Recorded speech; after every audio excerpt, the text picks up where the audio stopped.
Hello friends, welcome to my channel study with Shivendra. देखिए, आज जो वैकेंसी आई हुई है आप लोगों के लिए, ये है डिप्टी काउंसिल की वैकेंसी आई हुई है। इसमें जो हाईलाइट फीचर्स है ये है कि फ्रेशर्स भी इस फॉर्म को अप्लाई कर सकते हैं। इसके साथ साथ जो सबसे बड़ा हाईलाइट फीचर्स है वो ये है कि जो सैलरी आप लोगों की रहने वाली है 1 लाख पर मंथ रहने वाली है। ध्यान रखिएगा, पर मंथ हमने कहा है, पर ईयर नहीं कहा है। तो 1 लाख पर मंथ इस वैकेंसी के तहत आप लोगों की सैलरी रहने वाली है। तो इस वैकेंसी के बारे में हम लोग डिटेल में बात करें, उससे पहले मैं क्लास के विषय में बात कर लेता हूं। यदि आप किसी भी स्टेट जुडिशरी की प्रिपरेशन कर रहे हैं और क्लास को ज्वाइन करना चाहते हैं तो आप मुझे बताए गए नंबर पे कॉल या व्हाट्सएप के माध्यम से क्लास को ज्वाइन कर सकते हैं। साथ ही साथ ये हमारा टेलीग्राम ग्रुप है शिवेंद्र लॉ स्टडी के नाम से, इसको भी आप ज्वाइन कर सकते हैं। तो चलिए आइए बात करते हैं वैकेंसी के बारे में। देखिए, जो वैकेंसी है ये दिल्ली इंटरनेशनल ऑर्बिटेशन सेंटर की तरफ से निकाली गई है, जिसे हम शॉर्ट फॉर्म में कहते हैं DIAC। ये आप देख रहे हैं, DIAC के नाम से जानते हैं। ये जो नोटिफिकेशन है ये कब का है? ये 15 अप्रैल 2024 को ये नोटिफाइड हुआ था। जो वैकेंसी है उसकी बात कर लेते हैं हम लोग। यहां पे लिखा है advertisement for the post of deputy counsel, ठीक है, deputy counsel at DIAC। DIAC का मतलब क्या? यही चीज, दिल्ली इंटरनेशनल ऑर्बिटेशन सेंटर, ठीक है, DIAC। अब आगे हम बात करते हैं क्या क्या चीजें बताई गई हैं। सबसे पहले नंबर पे हम बात कर लेते हैं क्वालिफिकेशन की। इस क्वालिफिकेशन में दो चीजें बताई गई हैं। पहली चीज एसेंशियल क्वालिफिकेशन और दूसरा डिजायरेबल क्वालिफिकेशन, ठीक है। एसेंशियल क्वालिफिकेशन में यह कहा गया है कि a person enrolled as an advocate, मतलब जब आपने LLB कंप्लीट कर लिया उसके बाद आपको एनरोलमेंट होना चाहिए, या आप कहें रजिस्ट्रेशन आपका होना चाहिए। इसीलिए कहा जाता है कि जो भी स्टूडेंट जो हमें देख रहे हैं, जो LLB वाले हैं, जिन्होंने LLB किया है और रजिस्ट्रेशन नहीं करा है, तो कृपया करके आप सबसे पहले अपना रजिस्ट्रेशन करें, क्योंकि इस रजिस्ट्रेशन का फायदे भी बहुत हैं। आपको एग्जाम में कभी कभी आप देखेंगे, कभी किसी भी स्टेट जुडिशरी के एग्जाम में आपसे मांग भी लिया जाता है, एनरोलमेंट नंबर मांगा जाता है, तो वहां पर आपको ये चीजें काम आती है। अभी आप यूपी जुडिशरी में भी देख रहे हैं कि 2 साल की बात चल रही है कि भाई एक्सपीरियंस आपके पास होना चाहिए। तो ये तभी होगा ना जब आपके पास रजिस्ट्रेशन होगा। तो LLB जैसे ही आप पास करिए वैसे ही आप कृपया करके रजिस्ट्रेशन अपना करवा लीजिए, ठीक है।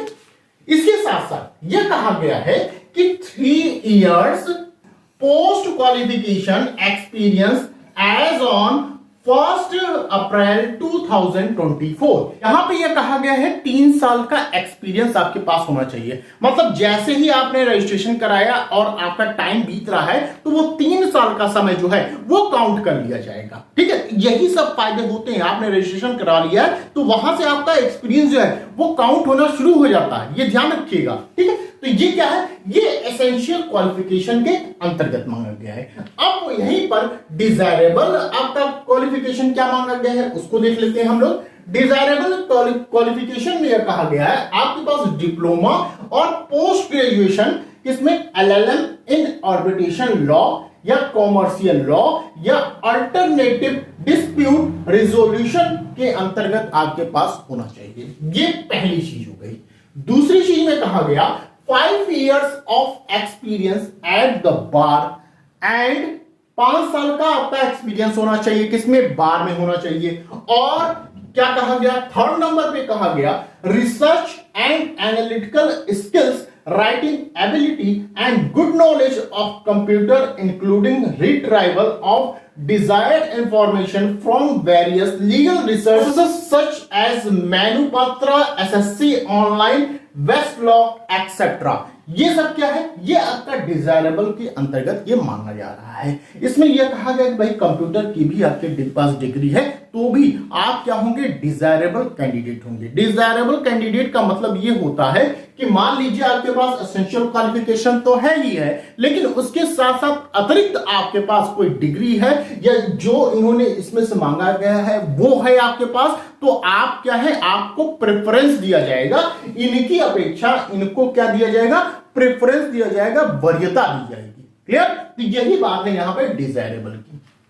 आगे देखते हैं हम लोग। अब देखिए एज लिमिट की बात की गई है, यहां पे कहा गया है जो मैक्सिमम एज रखी गई है वो 30 इयर्स रखी गई है। 30 साल तक के स्टूडेंट्स इस फॉर्म को फिल कर सकते हैं।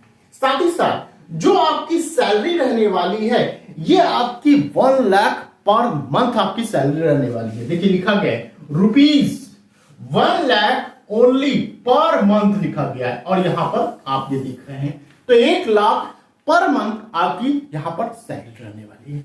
साथ ही साथ नंबर ऑफ वैकेंसीज की बात करें तो 5 आपकी वैकेंसी टोटल यहां पे निकाली गई है। क्लियर? चलिए आगे बात कर लेते हैं। अब आगे देखिए यहां पे यह कहा गया फॉर्म आपका कब स्टार्ट हो रहा है। फॉर्म आपका स्टार्ट हुआ है 16 अप्रैल 2024 से आपका फॉर्म स्टार्ट हो चुका है। लास्ट डेट जो रखी गई है वो 30 अप्रैल 2024 रखी गई है। शाम को 5 बजे तक 30 तारीख को शाम को 5 बजे तक आप लोग इस फॉर्म को फिल कर सकते हैं। ठीक है? अब देखिए ये जो नोटिफिकेशन है आपको मिलेगा कहां पे, तो इनकी आप वेबसाइट पे जाएंगे तो ये पूरा नोटिफिकेशन मिल जाएगा। वेबसाइट है dhcdiac.net.in, ये वेबसाइट है आपका। यहां पर जाएंगे तो आपको पूरा नोटिफिकेशन मिल जाएगा। यदि किसी कारणवश आपको नोटिफिकेशन नहीं मिलता है तो आप मुझे मैसेज करिएगा, मैं अपने टेलीग्राम ग्रुप में इसे शेयर कर दूंगा। इसमें ध्यान रखिएगा कोई सिलेबस ऐसा कुछ इसमें मेंशन नहीं किया गया है। ठीक है? तो एक बार आप लोग खुद इसको एक बार अच्छे से पढ़ लीजिएगा। तो यही छोटी सी जानकारी थी इस वैकेंसी के बारे में जिसने हमने आपको बता दिया। यदि जानकारी पसंद आई हो तो प्लीज वीडियो को लाइक कर दीजिएगा, शेयर कर दीजिएगा और चैनल पे यदि आप नए हैं तो चैनल को सब्सक्राइब कर लीजिएगा। तो बस आज के लिए इतना ही, फिर मिलते हैं नेक्स्ट वीडियो में। Thank you.